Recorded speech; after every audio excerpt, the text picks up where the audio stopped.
Alright, hello YouTube and welcome to this extension of my Garry Beginner's tutorial. So, maybe you are new to Gmod, you do know the basics, you know how to freeze, you know how to weld, you know how to use the thrusters, but you want to advance a little more now.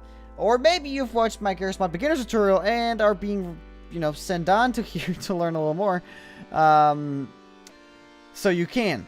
What I'm going to show in this video is I'm not going to go into details of how to fly and how to freeze and how to weld, because hopefully you know that by now. That's why you're watching this video. If you do not, by the way, go ahead and watch my Garry Beginner tutorial. I have everything explained in that video. So in this video, I'm going to explain you how to use the axis tool, for example, the hydraulic tools. I'm going to go a little more in detail and explain to you some of the concepts of Garry that, well, took me a year to figure out. So I think we should just get started.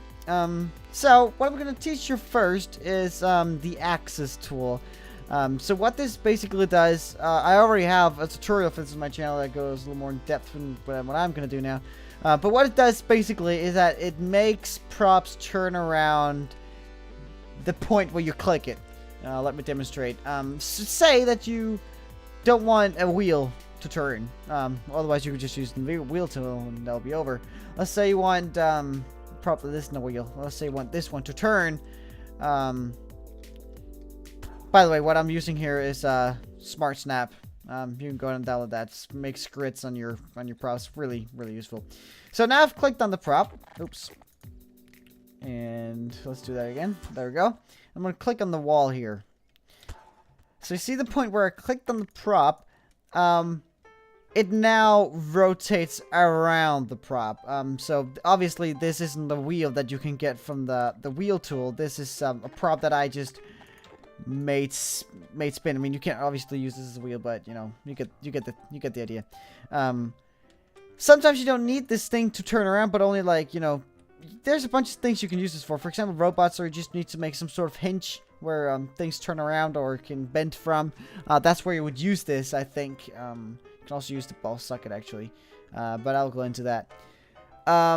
So you can apply a force limit. So if this for some reason gets hit or something pushes it, it'll fall off. I mean, for example, if you're making a car with your own wheels, say you're using this thing as a wheel and you want it to fall off when it hits something, well, that's what you use that for. You just, when it's at 0, it can't break. As long as I put it there, this is very breakable now. So that's really it. The hinge friction, well, it's friction in where the props turn around. So let me put it very high. And see, this will actually stop itself. It can still turn, but there's a tremendous amount of friction within the point it's turning. So this sometimes is useful if you want your car to brake for itself, maybe, or you don't want it to roll forever. That's where you will use the hinge friction in this with this tool. So you can go ahead and do a lot of stuff with this. I mean, let's say I'm making making a robot knee. I can actually go into the hydraulics tool now. So let's use this thing as a foot. We're gonna use the foot. This thing's good. We're gonna use the no collide. I've already explained how this works in the first tutorial, but you might figure out what it does by now. It puts props.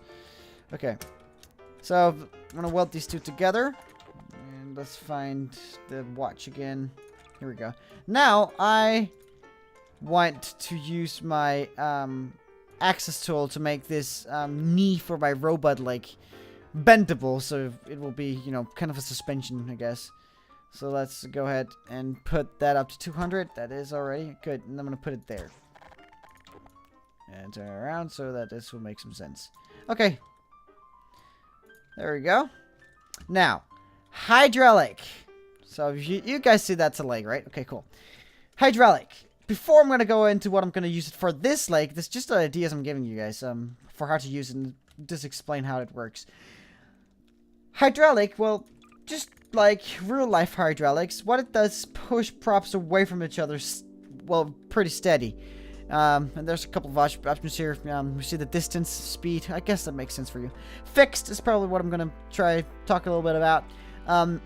There's a bunch of reasons why you would use this. And now I'm going to make an example where I'm going to use it when it's fixed and the robot likes I'm going to use it not fixed. I'm going to explain to you why. Because when it's fixed, it will work like a hydraulic in real life. It will push the proper way, like steady and aligned. Let me demonstrate here. So I've activated on numpy 1. Yeah, that's good. I'm gonna right click, which will make it completely go straight. So now you see I cannot force it to out of its place now. I'm gonna press 1. It should push it away. Yeah, there we go. So that pushes it away 100 units. When it's not fixed, this will work as an expandable rope. So you see now it's kind of like an elastic, but it will still be able to expand in the direction it's pointing, as you see. So when it's fixed, that's useful. For example, elevators. You can make it go up, and then you can stand on it, and you'll get to the second floor. But for my robot leg here, and we're obviously going to have some weight on it, and if you just welded something up there, it will just totally collapse. So I'm going to make something to support it. I'm going to use the hydraulic, and I'm not going to check the fixed. But I'm not going to use the hydraulic for pushing. It's just going to make this steady, actually. So I'm going to go ahead and put them... I'm going to put a couple of them to reinforce it a little bit. So there we go. So now you see it'll be pushed back. So the hydraulic always want to go back in place. So that will push it back. So let's go ahead and duplicate this. Yeah, by the way, the duplicator, just right click on the prop and everything that's connected will be duplicated. And I've actually made this before, and I think it's a great kind of robot to build. I'm going to use this as my driver's seat. And by now you can actually use more axes for this, but I'm not gonna do that because that's just gonna cause a whole lot of trouble, and this is gonna make the video too long if I'm trying to make this robot work perfectly. That's definitely not my intention. It's just to prove a point. See, that worked horribly, but that's probably because of my horrible design of my legs I'm using. But I hope you get... Well, I could actually just... See, to fix this problem, I could probably put the van more in the front, like that, so the weight won't go back. We could try that. That's the last thing I'm going to do to this robot now. Yeah, see, that works fairly. I mean, it's going to tilt as soon as I try. But you see the idea that now I actually have a leg that probably will move forward and, the other one and tilt over. But you get the idea. That's how you can use the hydraulic, for example. And that's a great example of how hydraulics can be used to keep things in place, such as robots' legs. Whew! Okay. So, let me explain to you another concept that I haven't found too useful yet. But I guess it can be used for, like, doors that let's say hatches or something that you want to, let's say you're making a tank, or I want to make some sort of roof on that one that can open. And I want this thing to go up like that, but still being attached to the prop. That's where I would use the ball socket. And I always use the advanced, guys. Don't bother using the ball socket, the normal one, because it's kind of like the axis and it's kind of weird. But what this does is that when you click on one point and click on another point on the two props, it will kind of link this and make a hinge here. And I will do it in the other side to make it stable. See, now it will move like there was a hinge there, you see? And this really gives you a lot of possibilities in terms of doors that is attached to each other and you don't want to use the axis. You can make this turn around another prop like that. Of course, you could use... you could use the axis to do the same. You just put it there and there, but it will be on the sides and it'll be weird. But you could. So, but I haven't really found any use for this, but I'm sure y'all can find some use for it. And I guess you can combine that. You can just find loads of ways to deal with this. To use it. Okay, So I'm gonna move on to the next thing. I hope you guys can follow along. Okay. So for people that want to, let's say you have made a car and you want it to be destructible. Not in terms that you have to use the wood, because you can actually make it destructible using props that can't break. But as a whole, the car can break. So let's just quickly put a car together like that. So this is a very basic car, and I'm going to weld a bunch of stuff onto it. But as you know, the weld tool makes stuff sit together. It doesn't allow them to go apart. Well, it actually does. And that's what I'm going to show you now. And that is the force limit again, just as I explained to you with the axis. You can also put a force limit on the welder. So the idea with the force limit is that you can set a number in which the weld will disappear.